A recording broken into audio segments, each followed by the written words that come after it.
Principal सनातन धर्म आदर्श संस्कृत महाविद्यालय ढोगी आदरणीय एल.एस. पठानिया जी, मंच पर विराजमान इसी महाविद्यालय के अन्य प्राध्यापकगण, हिमाचल प्रदेश के विभिन्न महाविद्यालयों से आए बुद्धिजीवी बंधु और प्यारे बच्चों, सबसे पहले तो मैं इस महाविद्यालय के प्राचार्य महोदय आदरणीय एल.एस. पठानिया जी का और इस जो लेक्चर जो सीरीज जो आपके महाविद्यालय में चल रहा है उसके कोऑर्डिनेटर आदरणीय डॉक्टर मुकेश जी का मैं धन्यवादी हूँ कि उन्होंने मुझे इस लेक्चर सीरीज का एक अभिन्न अंग बनाया। मैं अपने लेक्चर शुरू करने से पहले मेरी डॉक्टर मुकेश जी से मेरी बात हुई थी कि किस विषय में मुझे जो है कि यहाँ पे बोलना है, आपका जो है कि लेक्चर का क्या स्वरूप है।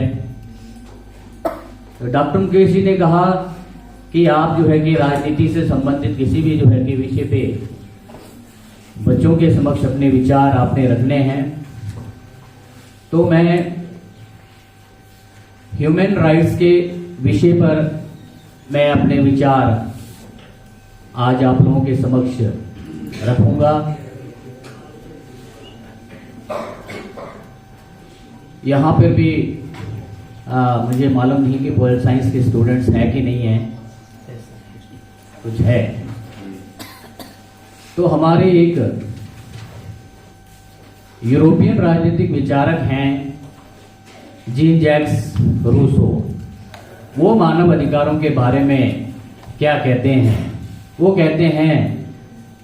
कि man is born free but everywhere he is in chains, कि मनुष्य स्वतंत्र पैदा हुआ है परंतु वह हर जगह जंजीरों में बंधा हुआ है। तो उनका इस कोटेशन के पीछे मुख्य मकसद यही रहा है कि मनुष्य इस प्रकृति में स्वतंत्र रूप से तो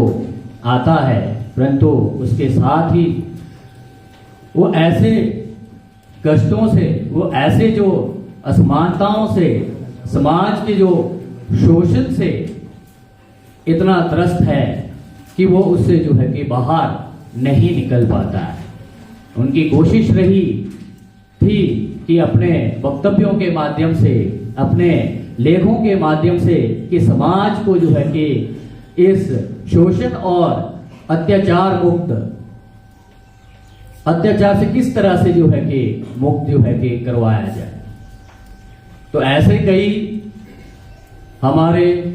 राजनीतिक विचारक हुए हैं, राजनीतिक आंदोलनकारी रहे, जिन्होंने समाज को जो है कि जो समाज जो एक ऐसा वर्ग था जो बहुत ही उच्च साधन संपन्न वर्ग और एक समाज का एक ऐसा वर्ग जिनके पास खाने के लिए भी कुछ नहीं, हमेशा से ही शोषित जो है कि होता आया, चाहे जाति के नाम पर, चाहे प्रोफेशन के नाम पर। तो ऐसे कई आंदोलन चले जिसमें एक दो आंदोलन का मैं जरूर जिक्र करूंगा। फ्रांस की क्रांति, हिस्ट्री के स्टूडेंट्स होंगे उन सभी को जानते हैं, 1789 में जब हुआ था, तो जिसमें उस क्रांति में एक नारा लगा था लिबर्टी, इक्वलिटी एंड फ्रेटर्निटी का, स्वतंत्रता, समानता और भाईचारे का। ये एक बहुत ही विश्व में एक महान क्रांति जन आंदोलन बनकर उभरा था, जिसने जो है कि पूरी दुनिया के शासकों को हिलाकर रख दिया था कि सभी को जो है कि एक समान अधिकार मिले, सभी को जो है कि स्वतंत्रता मिले, हर क्षेत्र में जो है कि उनको बोलने की आजादी मिले और भाईचारे का जो है कि भाव बना रहे। फर्स्ट वर्ल्ड वॉर हुआ, सेकेंड वर्ल्ड वॉर हुआ, कई जो है कि वर्ल्ड वॉर्स में जो ह्यूमन राइट्स का जो वायलेशन जो है कि हुआ, कि किस तरह से हम इस ह्यूमन जो वायलेशंस जो हुआ है ह्यूमन राइट्स के साथ, इसको किस तरह से सॉर्ट आउट किया जाए। जब सेकेंड वर्ल्ड वॉर खत्म होता है तो हम सीधे 1945 में आते हैं, तो एक ऐसी विश्व संस्था की आवश्यकता पड़ी, शक्तिशाली जो है कि राष्ट्रों को, जिस संस्था के माध्यम से तीसरा जो है कि विश्व युद्ध को जो है कि होने से रोके। इस तरह से 24 अक्टूबर 1945 को संयुक्त राष्ट्र संघ के नाम से एक अंतर्राष्ट्रीय जो संस्था बनी, और इस अंतर्राष्ट्रीय संस्था जो यूएनओ के नाम से हम जानते हैं, ये इसीलिए बनी ताकि विश्व को दोबारा से महायुद्ध होने से जो है कि विश्व में रोका जो है कि जा सके, विश्व में शांति, अमन, चैन, समानता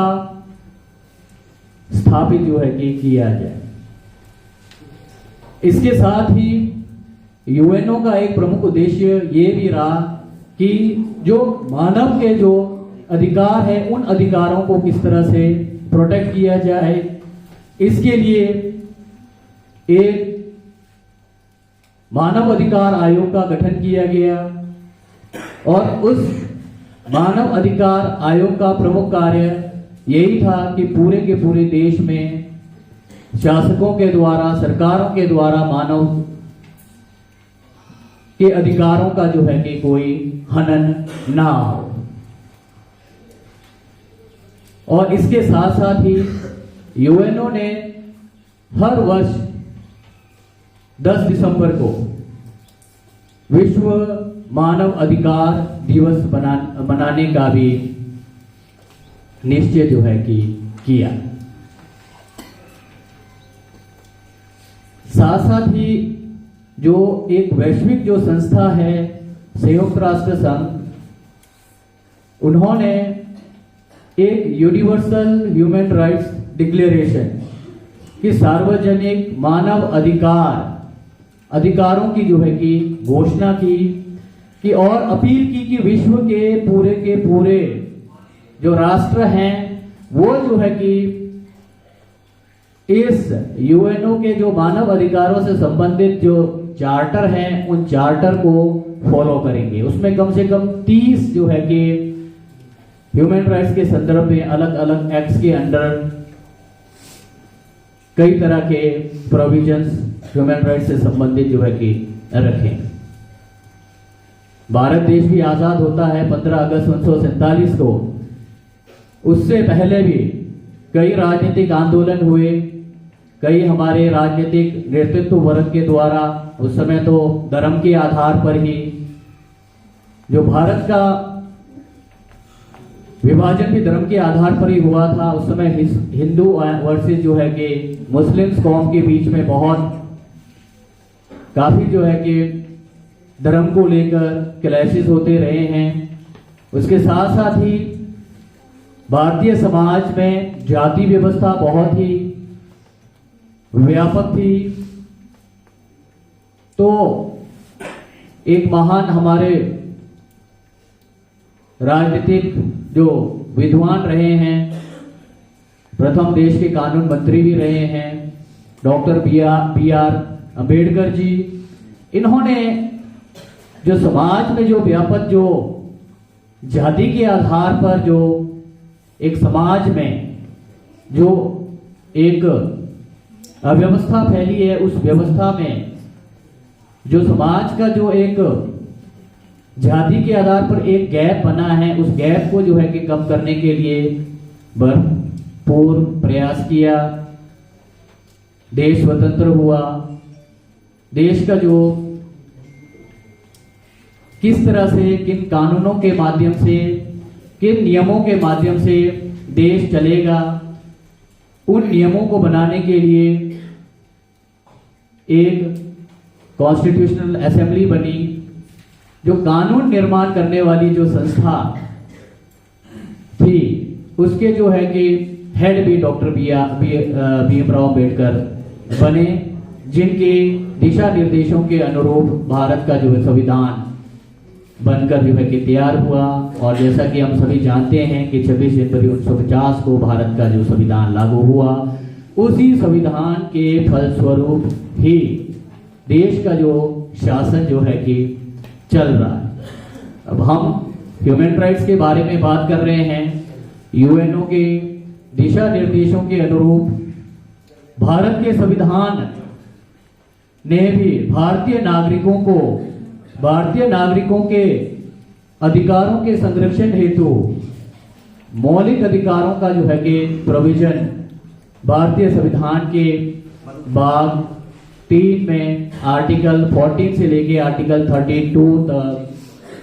फंडामेंटल जो राइट्स जो है कि हमें प्रदान जो है कि किए गए, जिसमें आप सभी लोग जानते हैं, बेसिक क्लासेस में भी हम सभी लोगों ने फंडामेंटल राइट्स के बारे में पढ़ा था, जिसमें हम समानता के अधिकार की बात करें, चाहे स्वतंत्रता की बात करें, शिक्षा के अधिकार की हम बात करें, शोषण के विरुद्ध जो अधिकार की हम बात करते हैं। कई तरह के जो कि राइट्स हमें जो है कि कानून के द्वारा मिला है। अगर हमें ये अधिकार नहीं मिलते तो समाज और हम कहाँ होते? प्रश्न जो है कि ये नेचुरली जो हमारा जो समाज चलना था, हमारा जो शासक वर्ग है, हमारी जो सरकारें हैं, उन्होंने जो है कि जो समाज का जो पहले से जो डिवीजन जो जाति के आधार पर, रंग के आधार पर, धर्म के आधार पर जो हमारा जो एक जो बंटवारा चल रहा था, वो जो है कि एज सच जो है कि चलते आना था। इसके साथ साथ ही हमारे जो है कि संविधान ने राज्यों को निर्देश भी जारी कर दिया कि वो अपने अपने जो है कि राज्यों में सामाजिक न्याय को जो है कि मद्देनजर रखते हुए इस तरह के कदम उठाए ताकि समाज में किसी भी तरह का कोई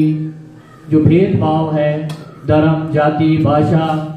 जेंडर बेस पे, क्षेत्र विशेष के आधार पर, इस तरह के किसी भी तरह का जो है कि कोई भेदभाव ना हो। क्योंकि हम पहले जो है कि मानव हैं, हमारी जो है कि अपनी अलग से जो है कि अपनी एक डिग्निटी है, एक अपना जो है कि सम्मान है। तो हर मनुष्य को अपनी जो है कि जैसा हम चाहते हैं, जिस तरह से हम अपने जो है कि डिग्निफाइड लाइफ हम जीवन जीना चाहते हैं, वैसे लाइफ जो है कि हर व्यक्ति विशेष को, चाहे वो किसी भी धर्म को जो है कि क्यों ना मानता हो, वो भी जो है कि उस तरह से डिग्निफाइड जो है कि लाइफ, एक सम्मान पूर्वक लाइफ जो है कि जिए। इसके लिए हमारे संविधान ने जो है कि कई जो है कि प्रावधान जो है कि किए गए हैं, जिसमें जो है कि मुख्य रूप से ये जो हमें मौलिक अधिकार दिए गए। इन मौलिक अधिकारों का जिक्र मैं इसीलिए कर रहा हूं क्योंकि जो है कि ये जो राइट्स हैं, चाहे हमारे समानता के अधिकार की बात करेंगे, स्वतंत्रता के अधिकार की जो है कि हम बात करेंगे, तो इसमें यही है कि बिना किसी जो है कि भेदभाव के सभी व्यक्ति विशेष जो है कि सब लोग एक समान है। सबको जो है कि कहीं पर भी किसी भी जो है कि क्षेत्र में अवसर सबको समान है, चाहे राजनीतिक क्षेत्र में, चाहे जो है कि आपके सामाजिक क्षेत्र में, चाहे आर्थिक क्षेत्र में, सबको इक्वल जो है कि अपॉर्चुनिटीज हमारे संविधान प्रदान करता है। बिना किसी जो है कि डिस्क्रिमिनेशन के सभी को इक्वल जो है कि राइट्स हमें मिला है। अगर ये राइट्स हमें सरकार छीनती है तो नेचुरली जो है कि हमारे न्यायपालिका के जो है कि शरण में हम जा सकते हैं। अगर हमारे साथ कोई भेदभाव कर रहा है जाति के आधार पर, धर्म के आधार पर, रंग रूप के आधार पर, या हमें जो है कि कोई वोटिंग राइट जो है कि नहीं मिल रहा है धर्म, जाति या रंग रूप के आधार पर या क्षेत्र विशेष के आधार पर, हम जो है कि न्यायालय के शरण में जा सकते हैं। ये हमारा जो है कि एक जो कि मौलिक जो है कि राइट है। इसके साथ साथ ही समाज में लोगों के जो है कि राइट्स को प्रोटेक्ट करने के लिए नेशनल ह्यूमन राइट्स कमीशन ये भी बना है, जिसके साथ साथ ये स्टेट ह्यूमन राइट्स कमीशन बना है। ये जो नेशनल ह्यूमन राइट्स कमीशन और स्टेट ह्यूमन राइट्स कमीशन जो बने हैं, इनका प्रमुख कार्य यही है कि पूरे के पूरे जो है कि देश भर में, और जो स्टेट ह्यूमन राइट्स कमीशन का मुख्य कार्य यही है कि हिमाचल प्रदेश में जो भी इस तरह से कहीं पर भी किसी भी विषय पर किसी व्यक्ति विशेष के साथ कई तरह के इस तरह से भेदभाव हो रहा हो, तो वो जो है कि तुरंत जो है कि राज्य सरकारों को इस विषय में जो है कि जवाब तलब जो है कि रिपोर्ट देने के लिए कहते हैं। हमारे पास इतना राइट है कि अगर हम मनुष्य होने के नाते हमारे साथ किसी भी तरह का कोई भी डिस्क्रिमिनेशन हो रहा है, तो हम जो है कि एक ईमेल के जरिए या एक खाली जो है कि एप्लीकेशन के जरिए हम स्टेट ह्यूमन राइट्स कमीशन को हम अपनी व्यथा जो है कि लिख करके हम उनको जो है कि भेज सकते हैं, और जो है कि उस प्रॉब्लम्स को सॉर्ट आउट करने के लिए तुरंत नेशनल ह्यूमन राइट्स कमीशन हो या चाहे स्टेट ह्यूमन राइट्स कमीशन है, जहां पर भी आपने आवेदन किया है, तत्काल जो है कि आपकी प्रॉब्लम्स को सॉर्ट आउट जो है कि किया जाता है। अब यहां सारे मैंने राइट्स की मैंने बात की है। कुछ जो है कि जब डिग्निटी की बात कर रहा हूं, जेंडर इक्वलिटी की बात कर रहा हूं, तो हम देखते हैं कि हमारे संविधान के द्वारा इतने राइट्स देने के बावजूद भी काफी जो है कि हम जब प्रैक्टिकली वे में देखते हैं तो बहुत भेदभाव जो है कि आज भी जो है कि होता रहा है इस समाज में। इसको जो है कि किस तरह से सॉर्ट आउट किया जा सकता है, तो सबसे पहले है एजुकेशन। शिक्षा जो है कि व्यक्ति के जीवन को जो है कि बहुत निखारता है, बहुत जो है कि आगे पहुंचाता है। शिक्षा का मतलब ये नहीं होता कि केवल हमने एजुकेशन ग्रहण करनी है और अपनी नौकरी पानी है, हो गया। अगर हम शिक्षित होंगे तो तभी हम अपने जो अधिकारों के बारे में, जो हमें हमारे जो है कि संविधान ने दिया है, उसके जो है कि उन अधिकारों का हम सफलतापूर्वक जो है कि प्रयोग जो है कि कर सकेंगे। तो जेंडर इक्वलिटी की बात करता हूं तो देखते हैं यहाँ पे मैं देखता हूं कि गर्ल्स की संख्या बहुत अधिक है। तो गर्ल्स के साथ जो है कि गर्ल्स और बॉयज में भी हम देखते हैं, हमारे समाज में अपने परिवार से हम देखते हैं कि कई जो है कि अनइक्वलिटी का जो है हम पार्ट जो है कि अपने घर से ही हम देखते हैं, जहां जो है कि पुरुषों को, भाइयों को ज्यादा राइट्स दिए जाते हैं और गर्ल्स को जो है कि कम राइट्स जो है कि दिया जाता है, उनको थोड़ा कम जो है कि आंका जाता है। परंतु अब जब गर्ल्स भी आज के दौर में हम देखते हैं कि कहीं पर भी जो पीछे नहीं है। आज चाहे रक्षा के क्षेत्र में देखिए, राजनीतिक क्षेत्र में देखिए, स्पोर्ट्स के क्षेत्र में देखिए, हर फील्ड में लड़कियां जो है कि लड़कों से आगे हैं। इवन जब हम देखते हैं, जब रिजल्ट आता है हिमाचल प्रदेश यूनिवर्सिटी का भी, उसमें भी हम देखते हैं कि गर्ल्स की जो है कि जो मेरिट में जो लिस्ट आती है, उसमें जो है कि गर्ल्स की जो है कि परसेंटेज 80% से अब भी रहती है। तो जेंडर इक्वलिटी को लाने के लिए शिक्षा एक उचित माध्यम है, जो ये मैं समझता हूं। इसके साथ साथ ही मैं समानता की बात तो कर रहा हूं, इक्वल अपॉर्चुनिटीज की बात तो कर रहा हूं, इसके साथ साथ ही जो समाज के जो कमजोर जो वर्ग के जो लोग हैं, उनको जो है कि उनके हितों को प्रोटेक्ट भी जो है कि किया गया है हमारे संविधान के द्वारा। आप कहेंगे कि सर यहाँ इक्वलिटी की बात तो हो रही है, ह्यूमन राइट्स की तो बात हो रही है, बट यहाँ जो है कि डिस्क्रिमिनेशन भी होती है। कि हम देखते हैं अपने प्रैक्टिकल लाइफ में कि एक समाज का कुछ ऐसे वर्ग हैं जिसको सामान्य वर्ग कहते हैं, उन वर्ग के लोगों को तो सरकारी नौकरियों में या शैक्षणिक संस्थाओं में रिजर्वेशन जो है कि उन्हें नहीं मिलती है। बाकी समाज के जो अनुसूचित जाति, जनजाति या अन्य पिछड़ा वर्ग के जो लोग हैं उनको जो है कि सरकारी नौकरियों में या शैक्षणिक संस्थाओं में रिजर्वेशन का जो है कि प्रावधान हमारे संविधान के द्वारा ही किया गया। एक और तो समानता की बात हो रही है, दूसरी तरफ जो है कि ये जो असमानता की बात भी हो रही है। समाज के जो है कि ये जो कमजोर तबके के जो लोग हैं, जो आदिकाल से लेकर अब तक भी शोषित होते आए हैं, इन लोगों को समाज के मुख्य धारा में लाने के लिए बाय लॉज संविधान के द्वारा जो है कि इस वर्ग के लोगों को आरक्षण की व्यवस्था की गई है, ताकि आदिकाल से लेके अब तक ये हमेशा से ही ये जो समाज के द्वारा, उच्च वर्ग के द्वारा, सामान्य वर्ग के द्वारा हमेशा से ही इनका तिरस्कार जो है कि होता आया है। इनको भी समाज की जो है कि मुख्य धारा में लाना जो है कि आवश्यक माना गया, इसीलिए जो है कि रिजर्वेशन का प्रावधान किया गया है, ताकि समाज में जो है कि समता आए, एक रूपता जो है कि समाज में आए। हम देखते हैं कि रिजर्वेशन के माध्यम से ही समाज के जो कमजोर वर्ग के लोग हैं, आज समाज के जो है कि सामान्य वर्ग के लोगों के साथ एक साथ बैठते हैं, एक साथ जो है कि काम कर रहे हैं, नौकरी कर रहे हैं,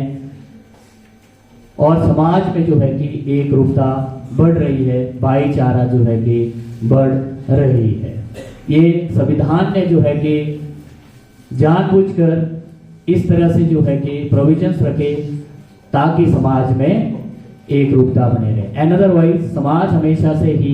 दो वर्गों में बंटा हुआ आया था और ऐसा ही चलना था। एक तो समाज में एक ऐसा वर्ग होना था जिसके पास साधन संपन्न हर सुख सुविधा, और दूसरा समाज का एक ऐसा वर्ग हमारे पास होना था जिसके पास जो है कि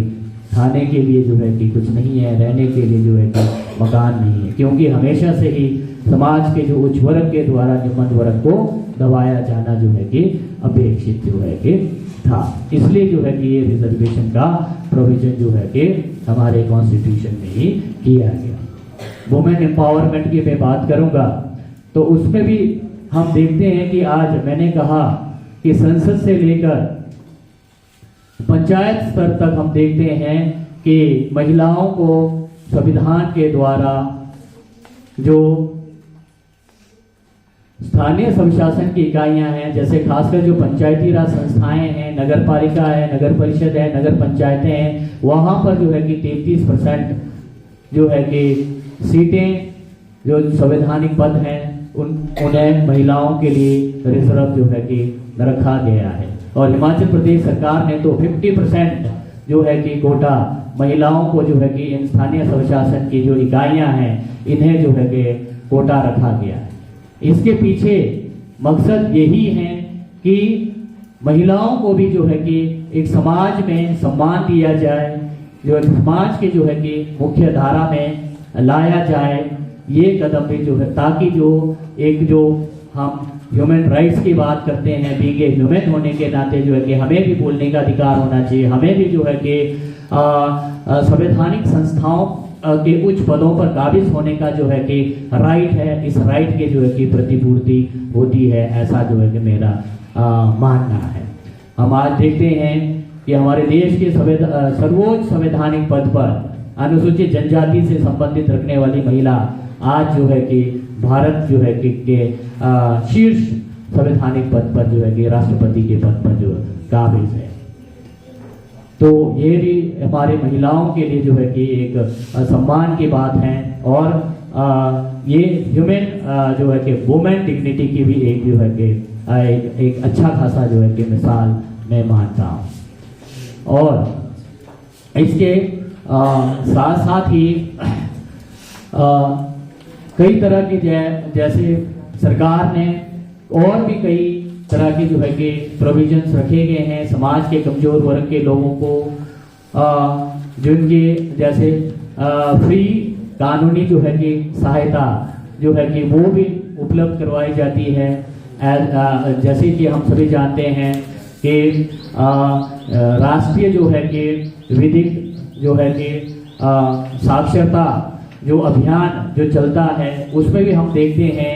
कि स्टेट लेवल पे हो चाहे नेशनल लेवल पे हो, लीगल जो है कि सर्विसेज जो ट्रिब्यूनल्स जो के गठन किया गया है, जिसके अंतर्गत जिन भी जो है कि परिवारों की वार्षिक जो आय 3 लाख रुपए से जो कम रहती है उन्हें जो है कि मुफ्त में कानूनी जो है कि सहायता जो है कि सरकार के द्वारा प्रदान की जा रही है, ताकि समाज का ऐसा कोई वर्ग जिनके पास जो है कि संसाधन नहीं है कानूनी लड़ाई लड़ने के लिए, तो वो जो है कि उस फ्री लीगल जो है कि सहायता का फायदा जो है कि उठा सकते हैं। तो बच्चों, एक बात अंत में मैं यही कहूँगा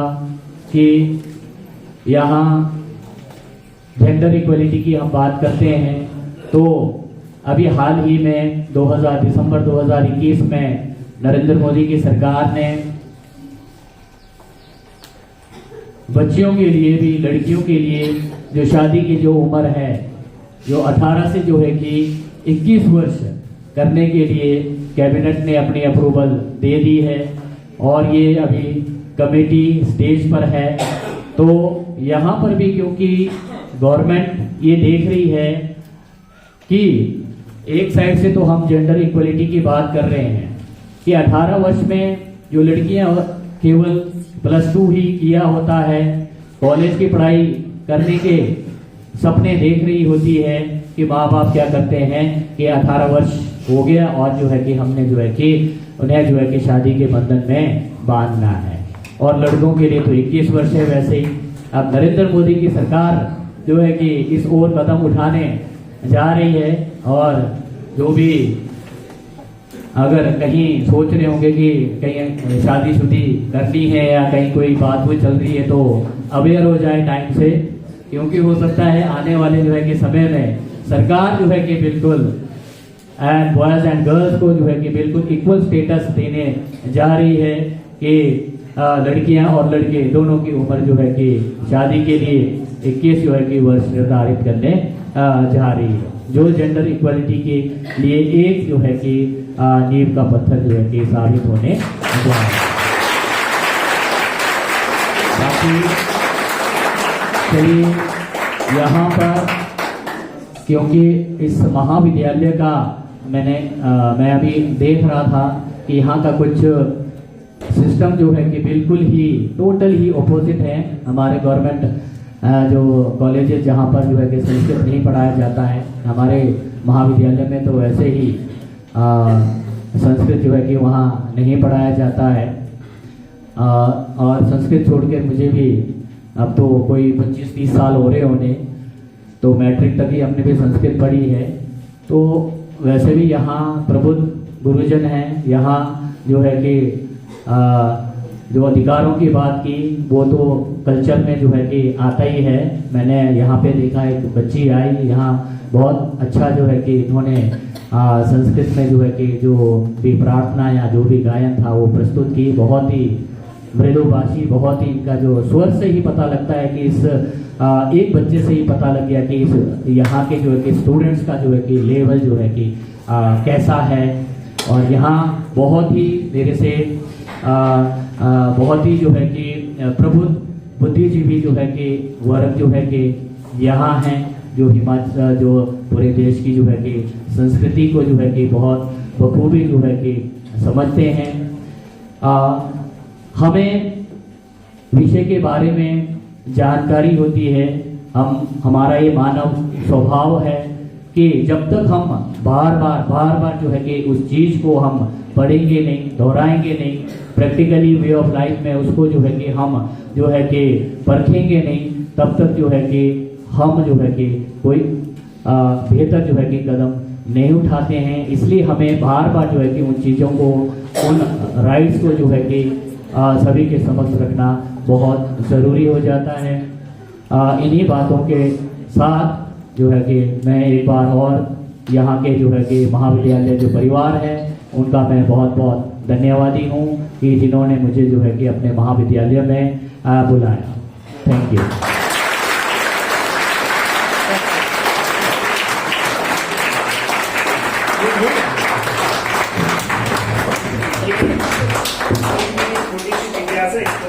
हाँ, मैं बोलने भूल गया था, विद्यार्थियों से भी मेरा अनुरोध रहेगा कि मैंने जितनी भी बातें कही उसमें कहीं कोई डाउट्स हो, कोई, क्योंकि हम तो पॉल साइंस के स्टूडेंट्स हैं, मैं अपने स्टूडेंट्स के साथ भी मैं वही कहता हूँ कि मैं भी स्टूडेंट हूँ। चर्चा कीजिए, वाद विवाद कीजिए, क्योंकि हमारा तो सब्जेक्ट ही ऐसा है, बिना वाद विवाद के जो है कि टॉपिक जो है कि हम खत्म जो है कि नहीं करते हैं। आप लोगों से भी मेरा अनुरोध है कि जो बातें मैंने कही उसमें कहीं पर भी आप लोगों को शंका होती है, कोई भी डाउट हो, आप एक एक करके जो है कि डिबेट में आप पार्टिसिपेट करेंगे तो मुझे भी अच्छा लगेगा। मुझे भी लगेगा कि कुछ आपने सुना है, कुछ आपके मन में भी कोई शंका जो है कि पैदा हुई है। हाँ, ये आपने जो बताया था 1776 में अमेरिका में, फिर फ्रांस में 1789 में ये कुछ क्रांति हुई। हाँ, और उसके बाद में फलस्वरूप जब जाकर के यूएनओ ने 1945 में 24 अक्टूबर को हाँ जी, सभी राष्ट्रों को 30 अधिकार दिए, उनमें से कुछ मौलिक अधिकार दिए। हाँ, तो इतना 200-300 साल का परीक्षण करके फिर उन्होंने मौलिक अधिकार बनाए। और उस मौलिक अधिकार में भी पूरी जनता के लिए समानता का अधिकार, स्वतंत्रता का अधिकार, शोषण विरुद्ध अधिकार, धर्म की स्वतंत्रता, कोई भी धर्म अपना सकता है, सांस्कृतिक तथा शैक्षिक अधिकार ये क्रम में रखे समता लाने के लिए, और संवैधानिक उपचार का अधिकार अंतिम रखा कि आप नगर पालिका में भी जा सकते हैं। तो जब प्रत्येक, जैसे हमारे 1949-50 में जब संविधान लागू हुआ अम्बेडकर जी के बदौलत से, तो जब पूरे समाज के प्रत्येक मनुष्य के लिए मौलिक अधिकार थे, जिसमें शिक्षा, समानता, स्वतंत्रता सब था, तो बाद में आकर के ये शिक्षा में प्राप्ति के लिए, मान लीजिए किसी पद के लिए, फिर ये जो रिजर्वेशन का कोटेशन क्यों रखा गया, रिजर्वेशन क्यों रखी गई? क्योंकि जब सबको समान अधिकार पहले मिल गए थे तो अपना अपना अधिकार का प्रयोग कर सकते थे, है ना जी। अभी हम समाज में देखते हैं कि मान लीजिए जैसे अभी बताया जाता है कि उस वर्ग ने निम्न वर्ग पे कुछ अत्याचार किया, तो वो जब उदाहरण देते तो वैदिक युग का या कहीं पहले का देते ब्राह्मण को करते थे ये, हालांकि उनमें कोई अंतर साक्षर, बाह्य साक्षर पूर्ण रूप से नहीं मिलते हैं। फिर भी इन बातों को छोड़ करके जब हमारा भारत स्वतंत्र हुआ है, फिर जब 1949 में संविधान अपनाया गया तो सबको बराबर मिल चुका था, सारे अधिकार थे। अब शैक्षिक अधिकार, निम्न वर्ग, उच्च वर्ग तो समाप्ति हो गया ना, तो सब अधिकार समान हो गए। तो बाद में फिर ये रिजर्वेशन दी जाती है, तो वो थोड़ा सा जैसे सामान्य वर्ग के लिए वो भी सीट अनुसूचित, तो ये क्यों बनाया गया, कब तक बनाया गया, ये थोड़ा। अच्छा, रिजर्वेशन की बात प्रीतम जी ने की है। बहुत अच्छा जो है कि क्वेश्चन इन्होंने उठाया है कि क्यों जो है कि जब संविधान ने सभी व्यक्ति विशेष को जो है कि बिना किसी भेदभाव के सबको जो है कि इक्वलिटी की बात करते हैं, तो इसमें रिजर्वेशन का प्रोविजन क्यों आया? ये इसीलिए आया सर, क्योंकि जो है कि आदिकाल से लेकर स्टार्टिंग से जो भी समाज जो रहा है वो जो है कि जाति के आधार पर जो है कि बहुत जो है कि विभाजित जो है कि हुआ था। और इसके साथ साथ ही तो मेरा ये मानना है कि क्योंकि समाज का ये जो तबका रहा है, ये जो है कि हमेशा से ही जो है कि पिछड़ा हुआ रहा है, और पिछड़ा हुआ रहने के कारण जो है कि इनको समाज की जो है कि एक मुख्य धारा में लाने के लिए इनको भी जो है कि समाज में जो है कि एक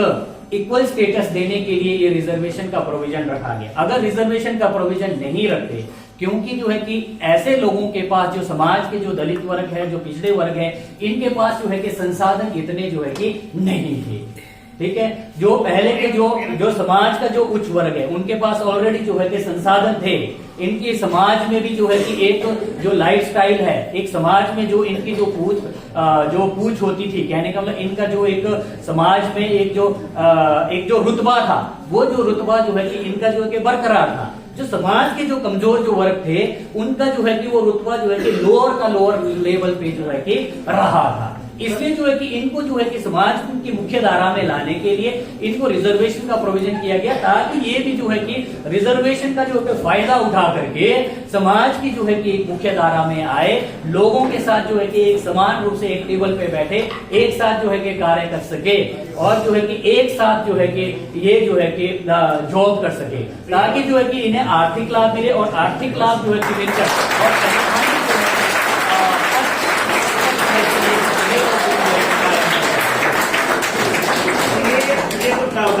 कैसे इसमें कोई सीमा निश्चित की गई जैसे हम सुनते हैं ना? हाँ देखिए, मैं कहता हूँ जैसे 7.5%, ठीक है, ये जो है कि अनुसूचित जनजाति वर्ग के लोगों के लिए, ठीक है, 100 में से आप मान लीजिए 7.5 पोस्ट, ठीक है, 7.5% अनुसूचित जनजातियों के लिए जो है कि कोई भी जो है कि सरकारी नौकरियां जो है कि निकलती है, उसमें जो है कि उनके लिए रिजर्वेशन का प्रोविजन होता है। 15% अनुसूचित जाति के लिए है और 27% जो है कि ओबीसीज के लिए दिया गया है। अब तो गवर्नमेंट ने, नरेंद्र मोदी की सरकार ने 2019 में ये जो सामान्य वर्ग के भी जो पिछड़े हुए जो लोग हैं उनको भी जो है कि 10% जो है कि रिजर्वेशन जो है कि इसमें रखा गया है, ताकि